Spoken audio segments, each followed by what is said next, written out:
"I'm happier without you," she said with tears in her eyes. I believed her, until 3 weeks later, she stood at my door and whispered, "I made the biggest mistake of my life. I never thought the woman I loved would be the one to tell me that her life was better without me." Her name was Emily. We had been married for 6 years, and during those years, I had always believed that love meant staying even when things became difficult. But sometimes, staying isn't enough when the other person has already decided to leave. It started with small arguments. Emily said I had changed. She told me I wasn't as romantic as I used to be. She said our marriage had become boring and that she felt like she was living the same day over and over again. I tried to fix everything. I brought flowers home. I planned dinners. I asked her to take a weekend trip with me. But nothing seemed to make her happy. One evening, she sat across from me at the kitchen table. Her eyes were filled with tears. "I think I need to leave," she said. My heart stopped. "Leave me?" She nodded. "I don't feel happy anymore." I reached across the table and held her hand. "Emily, we can work through this." She slowly pulled her hand away. "I've tried." I didn't know what else to say. Then she looked directly into my eyes. "I think I'm happier without you." Those words hurt more than anything she had ever said. But I didn't argue. I simply nodded. "If that's truly what you want," I whispered, "I won't force you to stay." 3 days later, she packed her things. Before walking out the door, she stopped. For 1 second, I thought she might change her mind. "Instead," she said, "maybe we'll both be happier this way." Then she left. The house became painfully quiet. Her coffee cup was still sitting beside the kitchen sink.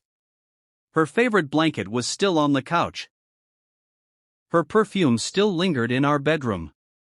Everything reminded me of her. But I promised myself I wouldn't chase someone who had chosen to walk away. So I began rebuilding my life. Not to make Emily jealous. Not to prove anything. I simply needed to find myself again. I started waking up early. I went for walks. I visited my mother more often. I began helping at a small community center near my neighborhood. Every Saturday, I helped elderly people with groceries and spent time talking with people who had no family nearby. One elderly man named Daniel became someone I looked forward to seeing every week. One afternoon, he asked me, "Son, why do you look happier lately?" I smiled sadly. "I'm learning that happiness doesn't always mean getting what you want."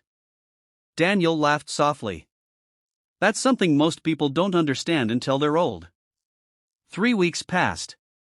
I didn't call Emily. I didn't text her. I didn't ask our friends about her. I simply continued living. Then one rainy Thursday evening, someone knocked on my door.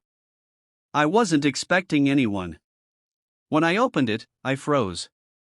Emily was standing there. Her hair was wet from the rain. Her eyes were red. She looked exhausted. "Can I come in?" she asked. I stepped aside. She walked into the house and looked around. Everything was almost exactly as she had left it. She sat on the couch. For several seconds, neither of us spoke. Finally, she whispered, "I was wrong." I sat across from her. "About what?" "About being happier without you." I didn't respond. She looked down at her hands. "When I left, I thought freedom would make me happy. I thought being alone would make me feel alive again." She wiped away a tear. "But after a few days, I realized something." "What?" "You weren't the reason I was unhappy." I looked at her silently. "I was unhappy with myself," she continued. "And instead of fixing myself, I blamed you." Her voice broke. "I thought you were boring because you weren't taking me on expensive trips or giving me some exciting life." She looked around the room. But then I realized what I had. "You were always there. You listened to me. You took care of me when I was sick. You remembered little things I didn't even remember telling you. And you loved me even when I wasn't easy to love. I felt tears forming in my eyes. But I didn't want to rush into forgiveness. Emily, I said quietly, I still love you. She looked at me. But love isn't enough if we don't learn from what happened. She nodded. I know. For the first time, she wasn't asking me to forget everything. She was asking for a chance to rebuild. I don't expect you to take me back tonight, she said. I just needed you to know that I understand what I lost. I looked at the woman I had loved for 6 years. A part of me wanted to run toward her. Another part was afraid. So I asked the only question that mattered. If we try again, what's going to be different? Emily took a deep breath. This time, I won't expect you to make me happy. I'll learn how to be happy with myself. And I'll appreciate the man standing beside me instead of comparing him to some imaginary perfect life. I smiled through my tears. That sounds like a good beginning. She reached for my hand. This time, I didn't pull away. I held it. But we didn't magically fix everything that night. We talked. We apologized. We admitted where we had failed. And over the next few weeks, we slowly rebuilt the trust we had damaged. Emily started coming to the community center with me. She met Daniel. One day, after helping him carry groceries to his apartment, Emily smiled at me. Now I understand why you come here. Why? She looked at me. Because you never stopped being kind, even when you were hurting. I squeezed her hand. I wasn't always kind. No, she said with a smile. But you always tried. Months later, Emily and I stood in our kitchen making dinner together. It wasn't an expensive restaurant. There was no vacation. No fancy celebration. Just two people standing beside each other, laughing because we had burned the vegetables. Emily looked at me. Do you remember what I told you before I left? I smiled. You said you were happier without me. She lowered her eyes. I was wrong. I kissed her forehead.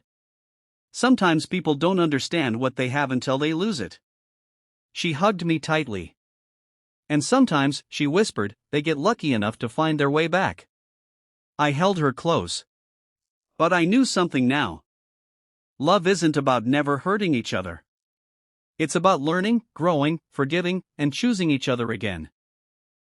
And sometimes, the person who walks away isn't running from you. They're running from a version of themselves they don't know how to face. 3 weeks after Emily left, she changed her mind. But the real change wasn't that she came back. The real change was that we both came back as different people. More patient. More grateful. More honest. And much more aware that love should never be taken for granted.